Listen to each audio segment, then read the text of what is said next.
Join me today for a quick 101 on Foamcore for our tips video this week.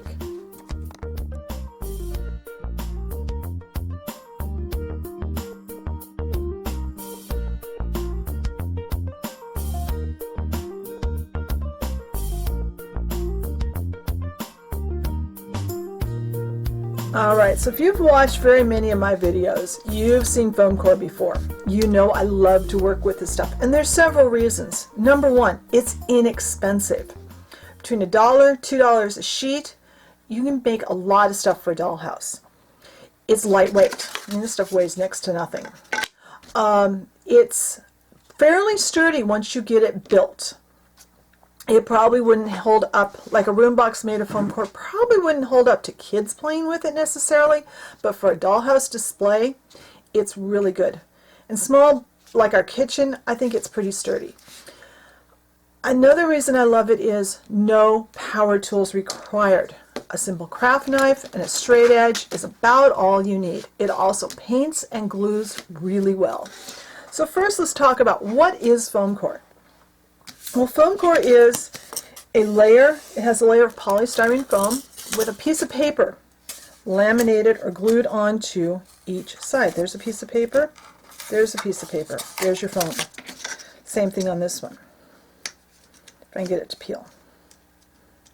And we'll talk about what is the difference between these two pieces here in a moment. See, same thing, paper, Foamcore, polystyrene. So this is a piece from the big sheet from Dollar Tree. The Dollar Tree Foamcore has a slightly lighter weight paper, as I'm not sure if the camera's picking that up, but it's definitely lighter when you are, this is almost a poster board or cardstock weight, where this is a paper weight. And it's a matte finish paper. I actually have gotten to the point where I prefer working with the dollar store Foamcore over the stuff from the craft store. This one is from the craft store. I believe it's probably Elmer's brand, but I'm not positive. Readily available, my grocery store carries this stuff. Office Max and Office Depot and the other office product stores have this. You can get it anywhere. It's about $2 a sheet, where the stuff from Dollar Tree is $1 a sheet. This stuff, both varieties cut and glue really well, and they paint very well, although I have better results with both glue and paint with the dollar store, I think because the finish is matte. So how do you cut this? Well, you don't need any power tools. A simple craft knife, any kind of craft knife. I like these because I can just snap the blade off and get a fresh blade. You will need a really sharp blade, and it dulls the blades, so replace your blade often. You'll be able to tell because it'll start to drag. You also need a straight edge for cutting nice straight lines. I like a ruler I can see through. There's a downside to that. It does notch. Your knife will cut into it and you'll have to replace your ruler from time to time. For me, that's okay. I'd rather replace my ruler and be able to see exactly what size I'm cutting than working with a metal ruler that I can't see through. Hold your ruler down very firmly. Put your blade, get your blade ready, and you're going to, don't hold your blade up straight. Hold it at a shallow angle. You want a really shallow angle to get a good straight cut. And plan to go through at least twice, if not 3 times, through the cut to make a good smooth cut. And as I said, work with a shallow angle. Let's go with a steep angle and see what happens. You're fighting it, you're pulling it. And I don't know if the camera's picking up, but you can hear and I can feel where, see the difference in the cut? This one, where I had a shallow angle, is really smooth.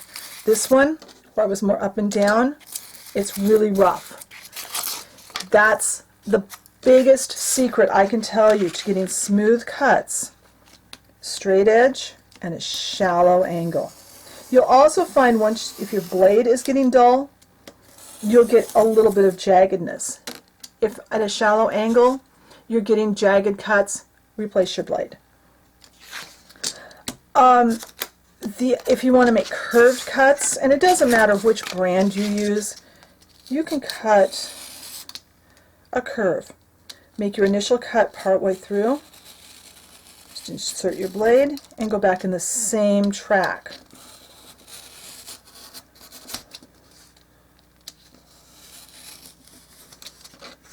And it's cut through. We'll cut over here too, so you can see that.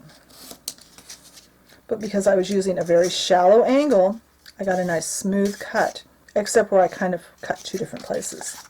So gluing this, it takes to white glue really well. I do usually pin my corners. I use just regular sewing pins.